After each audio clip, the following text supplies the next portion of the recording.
بسم اللہ الرحمن الرحیم۔ السلام علیکم۔ مکے میں ہر طرف نبی صلی اللہ علیہ وآلہ وسلم کے چرچے تھے۔ آس پاس کے علاقوں میں خبریں پہنچ رہی تھیں۔ حضرت ابو ذر غفاری رضی اللہ تعالیٰ عنہ نے بھی سنا۔ انہیں فکر ہوئی کہ تحقیق حال ہونی چاہیے، آخر بات کیا ہے۔ اپنے بھائی کو بلایا اور بولے، بھائی میں چاہتا ہوں کہ تم ذرا مکے ہو آؤ۔ مکے؟ آخر کیوں؟ بھائی نے حیرت سے کہا، شاید تم نے بھی سنا ہو، آج کل وہاں ایک نبی صلی اللہ علیہ وآلہ وسلم کے چرچے ہیں۔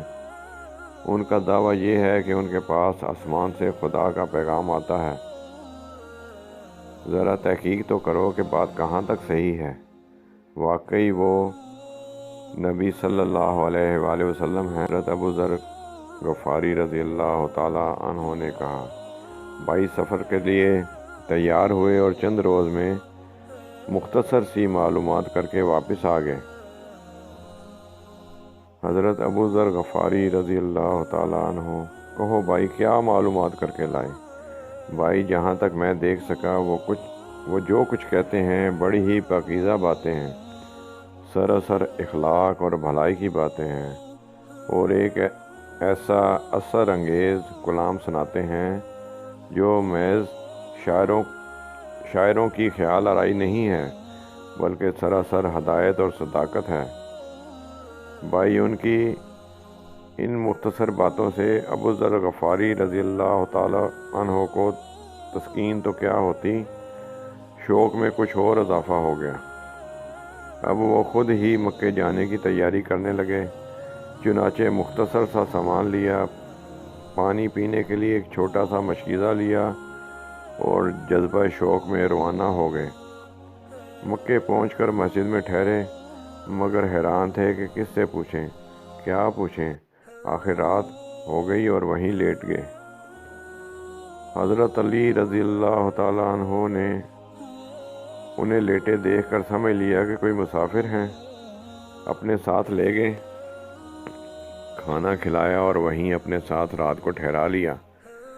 صبح ہوئی تو حضرت ابو ذر غفاری رضی اللہ تعالیٰ عنہ اپنا بستر لے کر پھر مسجد میں آ گئے۔ نہ حضرت علی رضی اللہ تعالیٰ عنہ سے کچھ پوچھا، نہ انہوں نے بتایا۔ دوسرے دن بھی کوئی بات نہیں ہوئی اور شام ہو گئی اور یہ پھر مسجد کے ایک گوشے میں پڑھ رہے۔ اتفاق کی بات، پھر حضرت علی رضی اللہ تعالیٰ عنہ کی نظر ان پر پڑ گئی۔ سوچا شاید ابھی اس مسافر کا کام نہیں ہو سکا ہے، اس لیے یہیں موجود ہیں۔ پھر اپنے ساتھ لے گئے، کھانا کھلایا اور اپنے پاس سلایا۔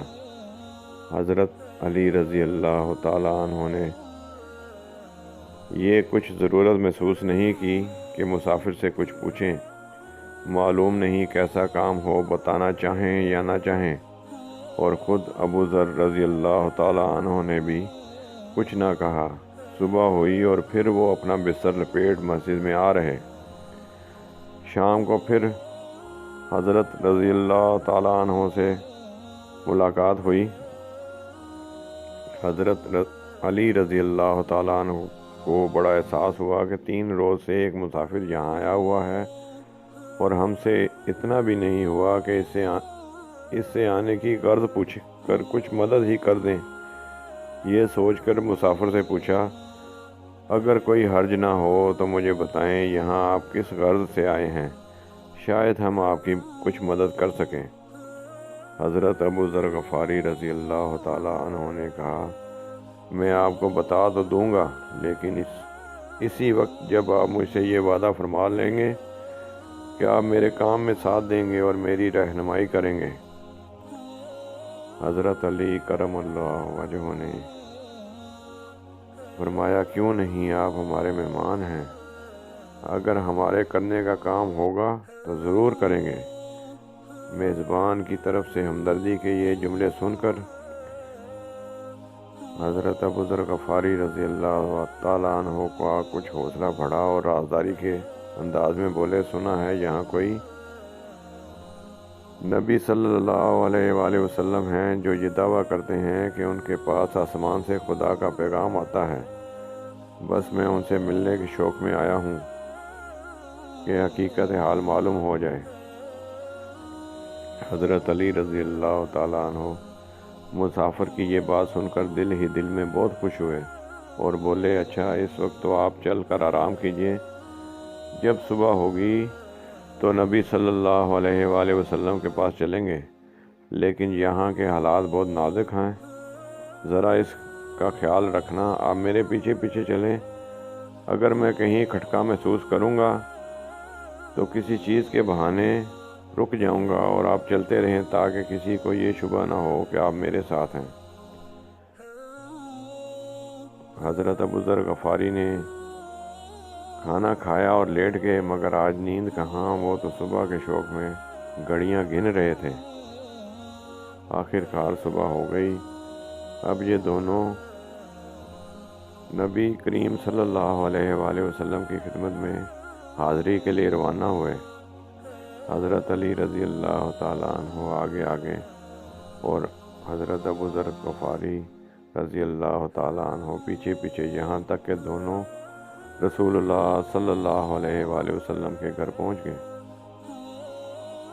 ابو ذر غفاری رضی اللہ تعالیٰ عنہ بڑے غور سے رسول اللہ صلی اللہ علیہ وآلہ وسلم کی باتیں سنتے رہے اور اتنے متاثر ہوئے کہ اسی وقت ایمان لے آئے۔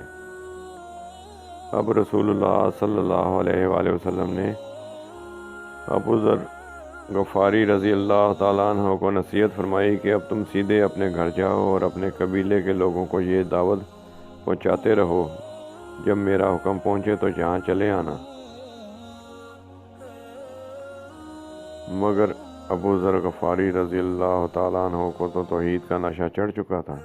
بولے، یا رسول اللہ صلی اللہ علیہ وآلہ وسلم، میں تو ان کے محلوں میں گھس گھس کر اور چیخ چیخ کر اعلان کروں گا کہ خدا ایک ہے اور توحید کا پیغام دینے والے خدا کے بھیجے ہوئے رسول صلی اللہ علیہ وآلہ وسلم ہیں۔ چنانچہ وہ باہر آئے اور مسجد میں پہنچ کر پوری قوت سے اعلان فرمایا۔ پھر کیا تھا، پوری مشرک قوم ان پر ٹوٹ پڑی اور ان کو اتنا مارا کہ زمین پر گرا دیا۔ پھر حضرت عباس رضی اللہ تعالیٰ عنہ آئے اور ان کو بچانے کے لیے ان پر اوندے پڑ گئے اور اپنے لوگوں سے کہا، تمہارا برا ہو، تم یہ نہیں سوچتے کہ یہ کس قبیلے کا آدمی ہے؟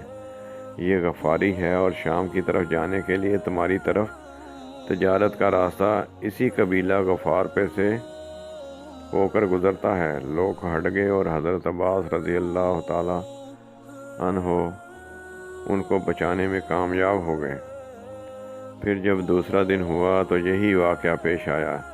پھر مشرکین حضرت ابو ذر غفاری رضی اللہ تعالیٰ عنہ پر ٹوٹ پڑے اور پھر حضرت عباس رضی اللہ تعالیٰ عنہ ان پر اوندے پڑ گئے اور ان کو مشرکوں کے حملے سے بچایا۔ دعاؤں میں یاد رکھیں۔ اللہ حافظ۔ السلام علیکم۔